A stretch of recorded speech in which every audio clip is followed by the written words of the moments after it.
Hey guys, good morning. Happy Monday. It's Lolo. How are you?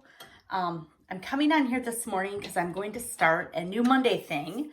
My daughter Tara and I are called Lori's Kitchen. And Lori's Kitchen is not my kitchen, it's my mom's kitchen. My mom was Lori as well. And as some of you know, my mom passed away about a year ago.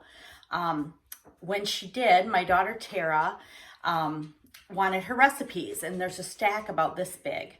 So the last few days, Tara and I have been kind of going through the recipes and decided what would be fun is to kind of do a weekly recipe of grandma's. So for those of you who knew my mom or didn't, my mom was a bigger than life kind of person. She had a ton of friends. She was friends with everybody. We would go somewhere and she would meet someone, and then I'd find out later they were having dinner. That was just my mom. And she really loved people, and she loved to entertain. And she especially loved to entertain and have people in her home and cook and have parties. When we were younger, we had a huge home, and it was not uncommon for us to have 20 people at a Sunday dinner or 30 people at Thanksgiving. As she got older and they retired and bought a small condo, she would love to have smaller groups over, like when we had birthdays or any kind of occasion. It seemed like probably most Sundays she had some people over and was always making one of her recipes. And the amazing thing when I was flipping through is I realized, as I do, my mom had stages of recipes. And as I was reading them, I was remembering different events, and it brought a lot of joy to Tara and I. So we decided that we were going to do this.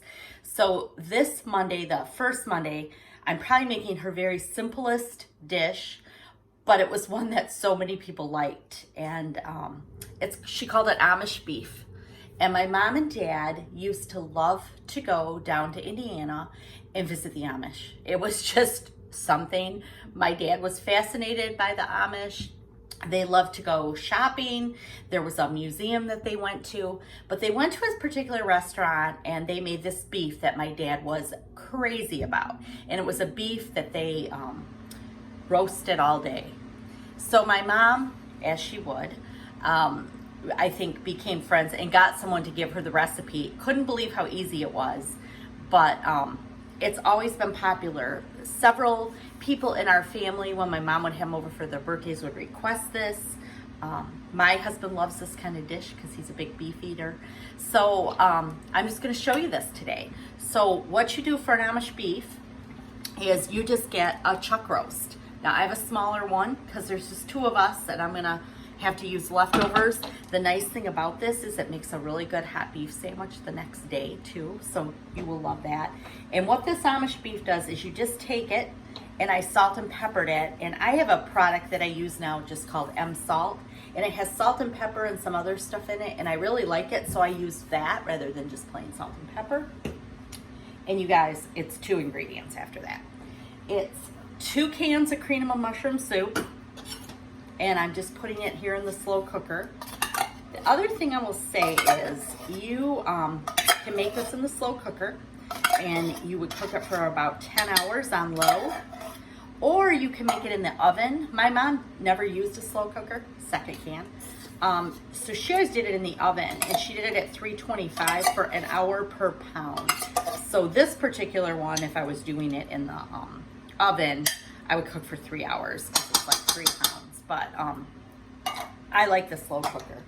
And then you just take, it's the onion soup mix, the dry mix, and you just sprinkle that on top. And I'm taking 2 of those. And believe it or not, that is it. And what you get, and I will post pictures and the actual recipe on a separate post, but you get this great bubbly beef, and it just kind of falls apart. You can almost cut it with a fork, and it's just got a really rich flavor. I think a lot of people make a pot roast kind of thing with this type of recipe. And I'll just tell you, my dad did not like his food touching. So we never growing up had any kind of casserole that had meat and potatoes or anything else in it. So we do this plain. and we have the side dishes separate. So I hope you're gonna enjoy Lori's kitchen. I know that we're enjoying just looking through her recipes and having fun with that. And I hope you try this sometime. I'll show you pictures later. Bye-bye. Have a good Monday.